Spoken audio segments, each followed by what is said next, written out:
20টা Honda 10টা গুন্ডা নির্বাচন ঠান্ডা।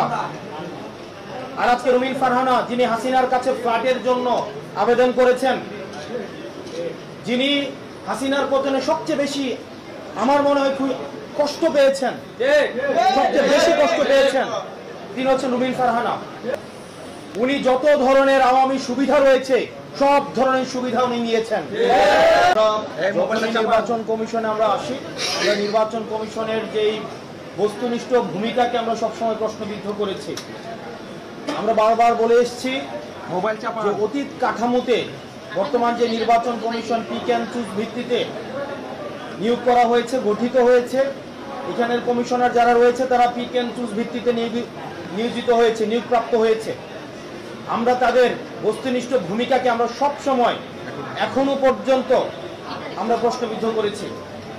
আমরা আজকে যে ন্যাক্কারজনক যে ঘটনাটির পুরো বাংলাদেশ যেটি সাক্ষী হয়েছে, এটি মূলত হচ্ছে আগামী নির্বাচন কেমন হতে পারে এবং সেই নির্বাচনে এই নির্বাচনের ভূমিকা, নির্বাচন কমিশনের ভূমিকা কি হবে এবং আগামী নির্বাচনে বিএনপি কি ভূমিকা রাখবে এবং পুলিশ কি দর্শকের ভূমিকা রাখবে, কি ভূমিকা পালন করবে, সেটির আজকে প্রমাণ হয়ে গিয়েছে। আপনারা দেখেছেন কিভাবে বিএনপির একজন নেত্রী বলছেন আমরা চাইলে এখানে গুন্ডা নিয়ে আসতে পারতাম, অর্থাৎ গুন্ডার পৃষ্ঠপোষকতা উনারা দিয়ে আসছেন। আমরা দেখছি নির্বাচন কমিশনের বাহিরে লাঠি সোঁটা নিয়ে মহড়া দিচ্ছে। নির্বাচন কমিশন, প্রধান নির্বাচন কমিশনের অফিসের যদি এই অবস্থা হয়, সারা বাংলাদেশে এই বিএনপির যারা রয়েছে এই গুন্ডাদের পৃষ্ঠপোষকতা দিচ্ছে, তারা কিভাবে ভোট কেন্দ্র দখল করবে সেটির আজকে হচ্ছে টেস্ট ম্যাচ হয়ে গিয়েছে।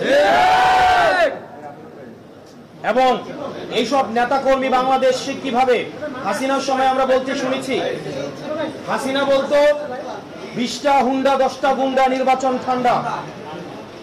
আর আজকে রুমিন ফারহানা যিনি হাসিনার কাছে ফ্ল্যাটের জন্য আবেদন করেছেন, যিনি হাসিনার পতনে সবচেয়ে বেশি আমার মনে হয় কষ্ট পেয়েছেন, সবচেয়ে বেশি কষ্ট পেয়েছেন, তিনি হচ্ছেন রুমিন ফারহানা।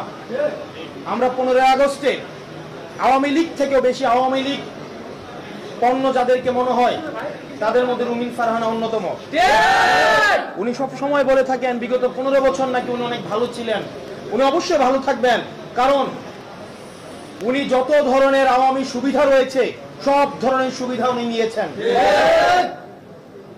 আজকের নির্বাচন কমিশনের যে ভূমিকা রেখেছেন, আমরা সেই ভূমিকাকে আমরা সবসময় প্রশ্নবিদ্ধ আমরা করে এসেছি। আমরা পুলিশকে দেখেছি এখানে নীরব দর্শকের ভূমিকা পালন করেছে। আমরা দেখলাম পুলিশ আমাদের নেতা কর্মীদেরকে আমাদের কিভাবে নির্বাচন কমিশনে ঢুকতে বাধা দিয়েছে,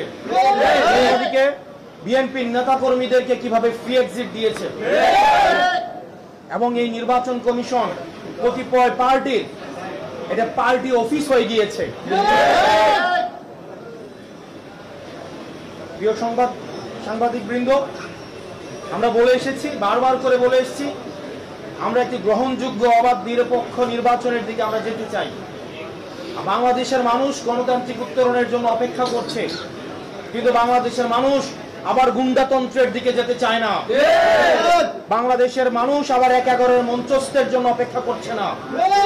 আবার যদি একটি সুষ্ঠু, অবাধ, আমাদের গ্রহণযোগ্য অন্তর্ভুক্তিমূলক নির্বাচন হতে চায়, তাহলে এই নির্বাচন কমিশনের আমরা বস্তুনিষ্ঠ পেশাদারিত্বের ভূমিকায় আমরা দেখতে চাই।